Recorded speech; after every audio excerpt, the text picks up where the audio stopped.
Faith Sides Podcast. My name is Tyler Bublitz, and welcome back to either the 20th Sunday after Pentecost or Reformation Sunday for the week of October 26th, 2025, and I'm excited to have you here.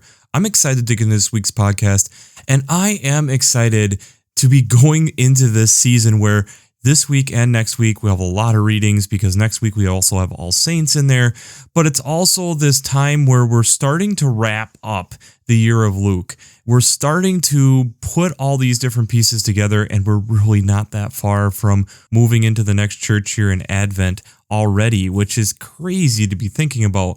But before we get there and handle all the readings that we have this week, let's dig into the question that we had for last week, which was, where do we need to pray persistently? And we think we had a really good response this last week is, as we look to all the different issues that are going on in our time and in our world, yes, they're concerning. Yes, they're big. Yes, they're difficult. And it doesn't necessarily mean that we can't do things, but it also means that that shouldn't be stopping us from praying about them as well. Recognizing the things that we are concerned about, recognizing the things that we are recognizing that need to be going on and things are worrying us, and making sure that we're bringing that in front of God and recognizing that, here, God, these are things that I'm noticing. Help me in the places where I'm not understanding as well. And I think sometimes that process, it allows us the clarity to be able to see where are the places that we can make an impact in some small way, but also feeling like we're also giving something to God and saying, there is so many parts of this that I don't know what to do. It's beyond what I can do as a single individual.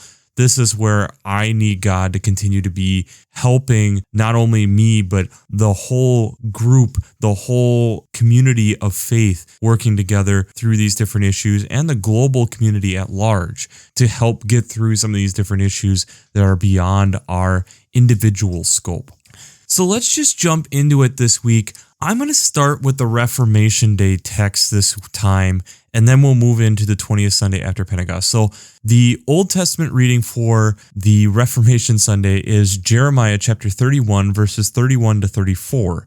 This is a very familiar text if you've been following along, because we actually had this a couple weeks ago, talking about how God is going to make this new covenant with the house of Israel and the house of Judah, that he was going to write it on their hearts, and it's not just going to be in the law in and of itself. It's this idea of how God is going to bring this new covenant and embed it within us instead of just having the law as we did before. The psalm that goes with that then is Psalm 46, all 11 verses of it.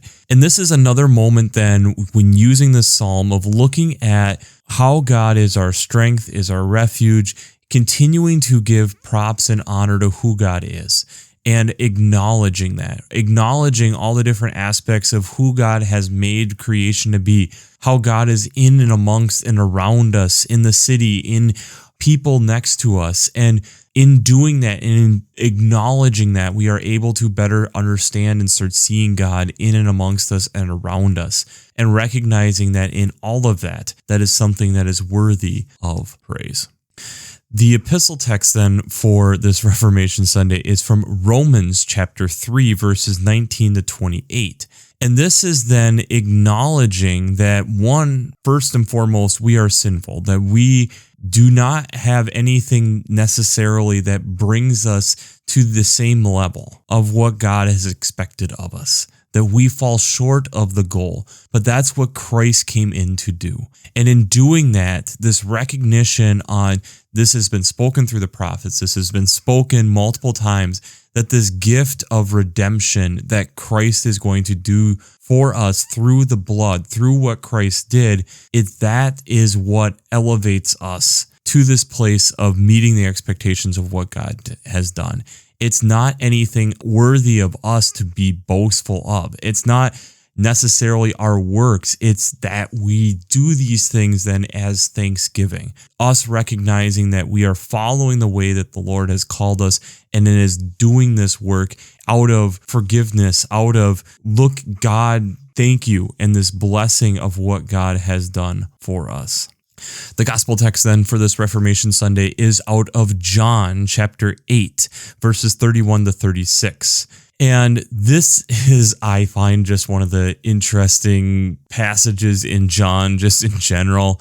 And Jesus talking about that if you continue in my word, you are my disciples. And if you know the truth will set you free. And they respond with, we're descendants of Abraham and have never been slaves to anybody, which I find hilarious, especially if you've understood the tribe of Israel. They are slaves multiple times. But they come back with then the question of who will make us free? And very truly, I tell you, as Jesus states, anyone who commits sin is a slave to sin. The slave does not have a permanent place in the household. The Son has a place there forever. So the Son has made you free. You are free indeed. This recognition on how the Son has the ability to be able to speak on the Father's behalf, especially in the culture of the time, and that this is this freeing thing instead of having this temporary hold within the household as a slave. So let's just jump into then the 20th Sunday after Pentecost text. So one of the Old Testament texts you can have is out of Joel chapter 2, verses 23 to 32. And this is this recognition again on how even though times have been hard for Israel, as they continue to come back to the Lord, that God will continue to provide for them. God will continue to be there with them. God will continue to bring in the harvest, that there has been times where things have been hard, that there hasn't been necessarily enough food, but yet God's going to come back and we're going to fill that sevenfold, that this is going to be restored yet again. There's going to be plenty at a time coming forward. And this is then this recognition on how God continues to be with his people and continues to work with them. And in this restoring of Israel, this restoring of the people, that this is going to be something more permanent than as they've had before, where they had the columns of smoke and the fire and the different aspects of what the tribe has done. Something more permanent is coming. The psalm that goes with that is Psalm 65, all 13 verses of it. And this is again this recognition on humbling ourselves in front of Christ, recognizing that we fall short, recognizing where our transgressions have us fall short. And in doing that, we still have a God who forgives us. We have a God who has done all these marvelous things that we interact with on a day in, day out basis. The world in which we're in and how God has control over it. And thus, we should then be giving praise and thanks to God and recognizing and humbling ourselves to make sure that yes, we fall short of the goal, but we still have a God who loves us and cares for us and wants us to be able to enjoy this world that God has created as long as we are continuing to give thanks and praise to God.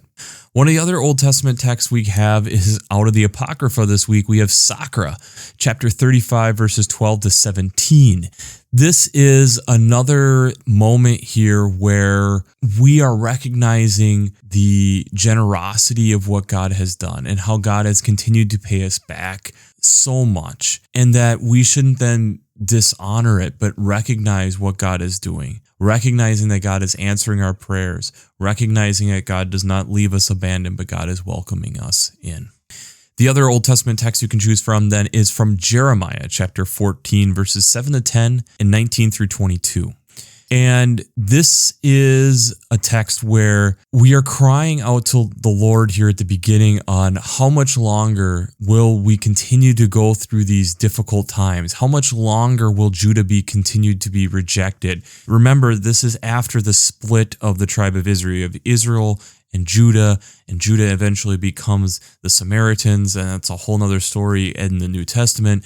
But this aspect of how long, God, are we going to continue to have where we're split apart, where we feel defeated, where we feel like you're in our midst, but we're not necessarily recognizing, we don't feel it, we aren't necessarily seeing where you are. It's one of these moments where we're getting in Jeremiah where they're crying out and looking for God, and where are you? The psalm that goes with that is Psalm 84, the first 7 verses of it. And this is, again, playing into that theme of how our heart longs to connect with the Lord, kind of playing off that Jeremiah text as we're looking for the Lord. And the reminder here coming in verse 3 of like, look at God's creation. This sparrow has a nest, the swallow has a place, but where are us as the God's people needing to be? We recognize our strength is in you, recognizing that you bring us through these different things. So we're looking for you and where you're going to be steering us.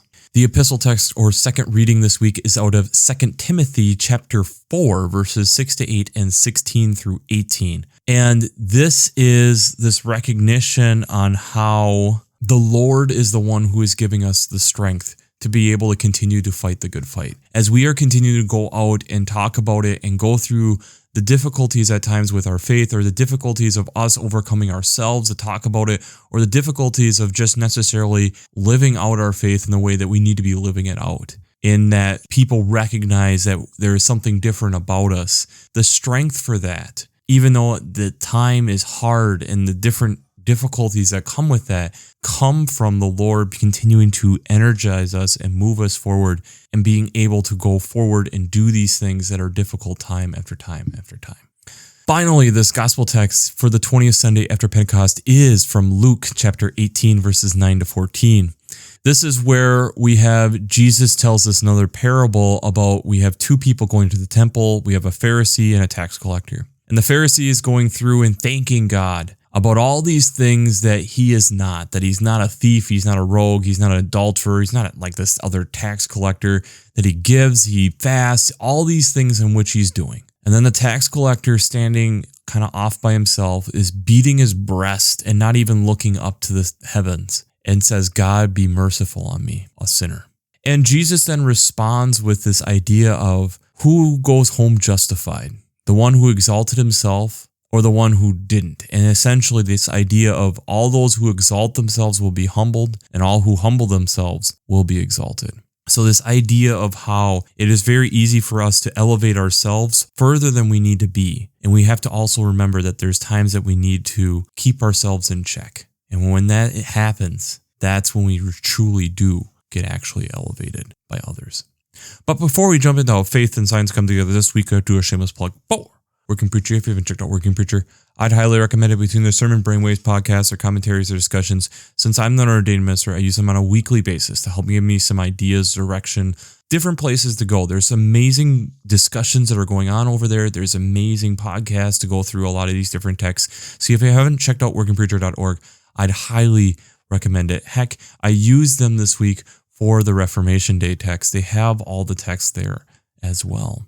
But I also really enjoy using the Revised Common Lectionary coming from Vanderbilt's Divinity Library. I really enjoy how they lay out the text week to week, but they also have art, prayers, hymns, colors, different daily devotions to get you into the text each upcoming week. There's a lot of great resources over here, a lot of great things to be thinking about as you're contemplating and getting prepared for that next week. I'd highly recommend checking out the Revised Common Lectionary coming from Vanderbilt's Divinity Library.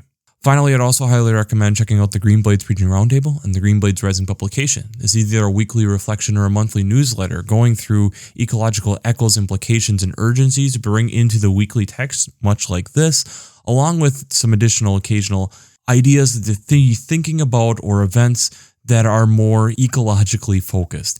If you enjoy listening to this podcast week after week, I know you're going to enjoy a lot of the different resources over there. So I'd highly recommend checking out the Green Blades Preaching Roundtable and the Green Blades Rising publication. That'll be the first link down in the show notes.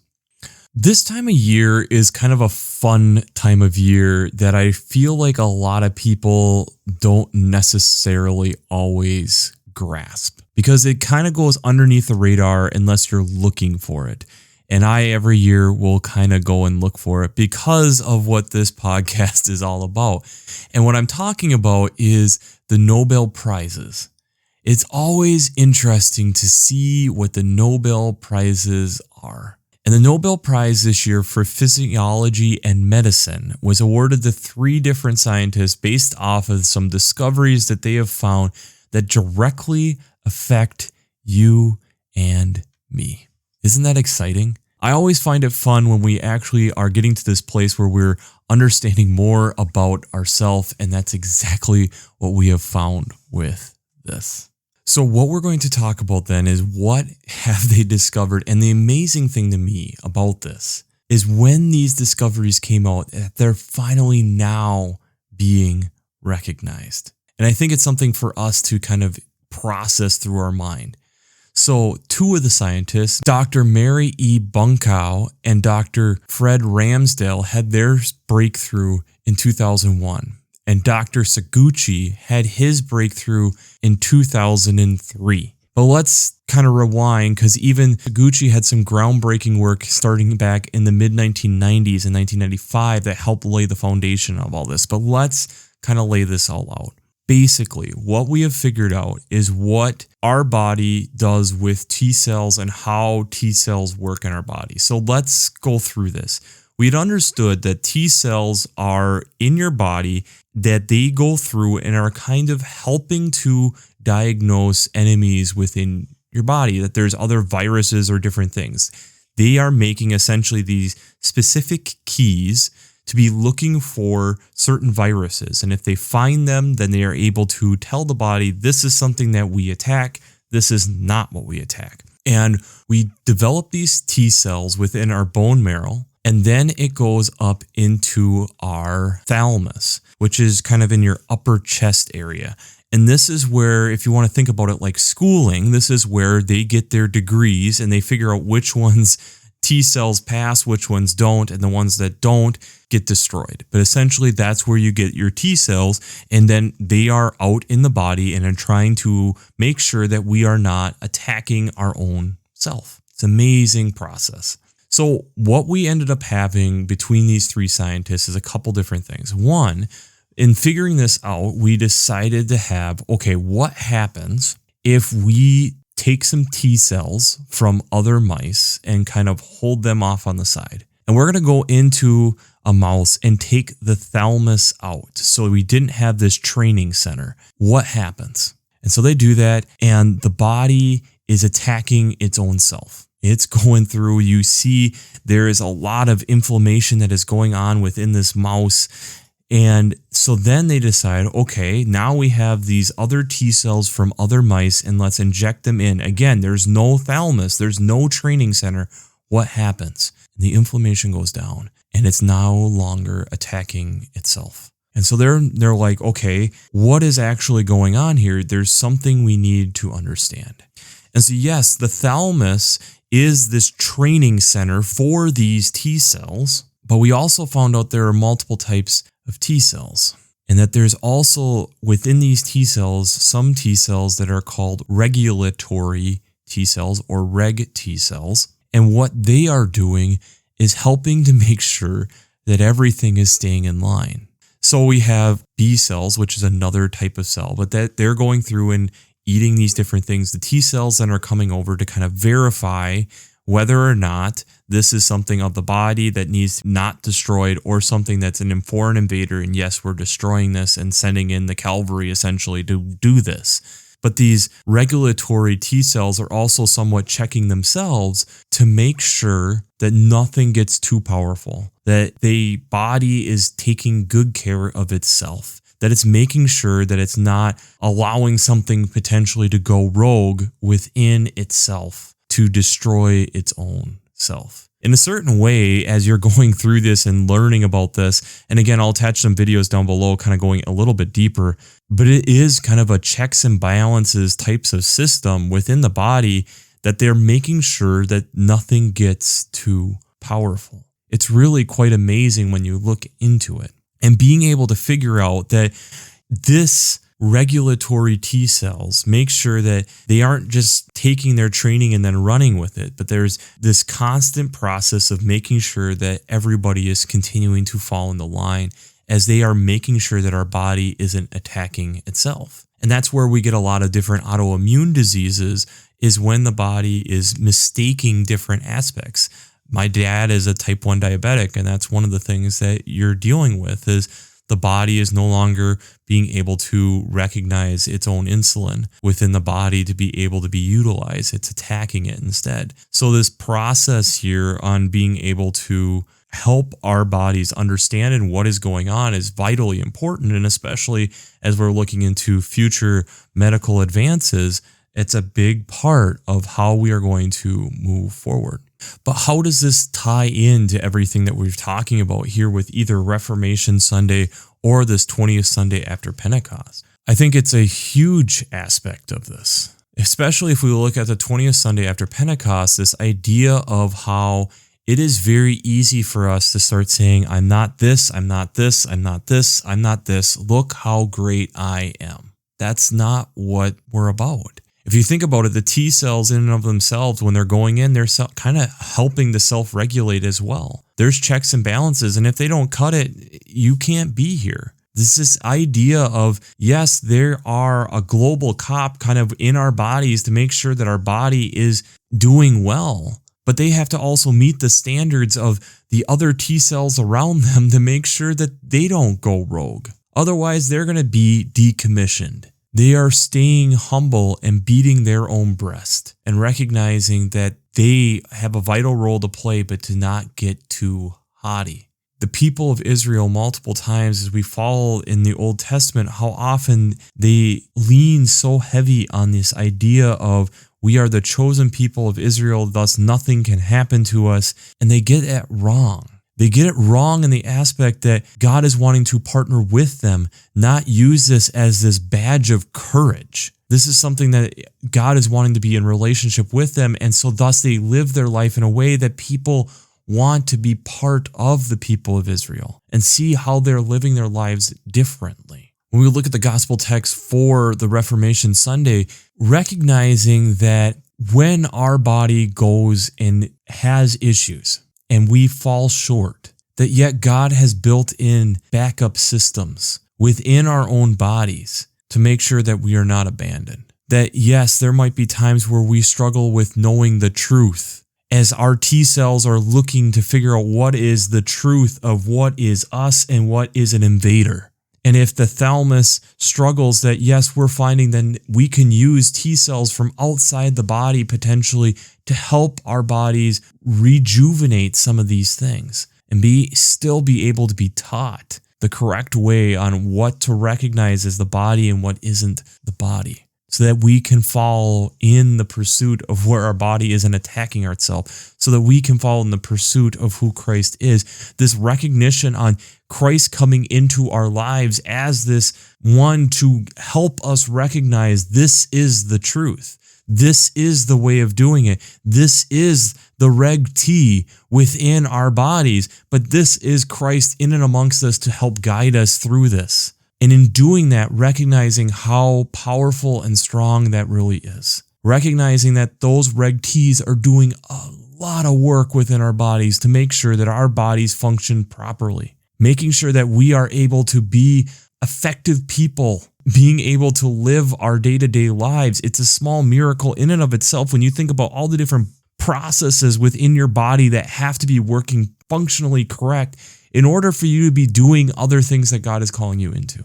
And so does it not make sense that God has built in backup systems within our own body, and this recognition on God saying, okay, yep, I designed this, and then what's going to happen? I'm going to send my son to make it even closer. And then you know what? The Holy Spirit comes after that to connect you even closer yet, to recognize that you are not abandoned by any means. It's that I am so close, I am knitting myself within you. I am placing my Holy Spirit within you so that we are not apart. As we cry out and recognize within that isn't something to be boastful about. This isn't something that we should be going and proclaiming and doing in a boastful way like the Pharisee. Instead, it's recognizing that this is causing us to live our lives in a different way. And this also means that we have to continue to be humble. This means that we need to continue to recognize where we fall short and give that to God. It's very easy for us to sit on those mountaintops of look at what we have accomplished and not necessarily look at the places where we continue to fall short. And that's what's so vital for us to grow. T cells, as they get injected in, yes, the thalamus isn't there. And yes, they have a whole body and you injected in some T cells, but they realize there's a job to do. There's a job to be able to teach all these different cells what is the body, what isn't the body, and be able to help those B cells out. We have important roles in which we are called to do, and we still need to go and do them. We don't get haughty on what we are doing in that process. As we look at a lot of what is going on in the world, I think there's this aspect that we have to continue to remember. It takes all of us. We all have a role to play. We all are important within that. If we get too individualistic with this whole thing, we're missing the point. If we get to the point where it's all about just me and my faith walk, we have missed the point, because then we are missing a whole section of scripture on what this is actually talking about. The Pharisee recognizes in their own lives, yes, personally, they need to work on something to help benefit the collective we around the tax collector. Jesus is saying, yes, you will be set free. And what does that freedom then bring you? What does that do once you become free? You go and talk about it so that you can help others to be able to experience that freedom as well. That is the second part of this. This isn't this individual thing. And we have said this time and time and time again within this whole faith concept. It's not an individual thing. It's not a community thing. It's a yes thing. It takes this combination of both. And if we get to the place where we're only doing one or only doing the other, we're missing things. T cells work together with our whole immune system, working with B cells, working with a lot of the other processes within our immune system to be able to function. They aren't getting to this point where they are so haughty, look at how great we are. We recognize we have to come along with, and in doing that, and in them doing their roles, it allows our body to actually do other things. It allows our bodies to be capable of doing amazing things. And I think that's where we need to remember that as humans, as individuals, we need to be doing the roles in which God is calling us into, so that we as a collective people and as individuals can live up to what God has called us into. That is not an easy task, but it's also a necessary task that we are being called into. And in doing that, it means that we have to continue to recognize the strength and power of what God can do and what God does. So the question I have for you this week is, where are you being called? Where are you being called? Because we need to understand what that role is and recognize that throughout life that might change. But as we do that, then it enables not only us to be able to go and do what then the next step is of what God is calling us to do, but it also usually enables someone else to be able to step into what God is calling them into. And I think it's really easy for us to forget that. And that's the beauty of what God's creation is how interwoven and intertwined everything is. And if you look into how our immune responses it's this beautiful web of how everything works together to be able to fight off these foreign invaders, these things that are outside of us, to be able to do the amazing things that our bodies are able to do because we have this system to take care of foreign invaders. And then us being able to understand how amazing the body builds in this secondary and third layer of checks, making sure that things are equal, making sure nothing goes rogue, but also making sure that if something malfunctions, it's okay. We have a backup. We have something figured out. These are trained cells. They're going to know what to do. And I think that gives us more and more insight into the God that we have, that we worship, that God doesn't leave us stranded. God builds in multiple backup plans that, okay, when this does happen, don't worry, we have something. And when that happens, yes, don't worry, we have something. We have supplies, we have backup roles, we have layers of duplicacy to make sure that things are going to be okay, beyond what you can understand. It's amazing that we've gotten to this point where we're starting to recognize the different types of T cells that are within our bodies and how there's some to be able to help remember the different types of viruses. You have some to be able to be like these regulatory cops, some to be able to send out warning signals. There's multiple different types, but how our bodies beautifully, all these interconnections are all working to be able to sound alarms, to get your body to do these different things, to tackle different aspects of it. It's amazing. I think that's when those moments where we really do need to give praise. We really have to recognize it's not of our own body's strength. It's from God creating the amazing design on how our bodies work. And that's what's worthy of praise. And I think as we go through the text that we had this week, I think that's something that comes through abundantly clear, and we need to remember it. Because the moment that we forget that, we become more and more like that Pharisee and start looking at how great as an individual we are. We forget about all the people who brought us to that point, and we forget about the being of God that brought existence to us initially. And if we lose sight of that, we've lost sight of so much more than us just being haughty. So, we'll wrap this up as we always do. I pray God blesses you through your faith and amazes you through science.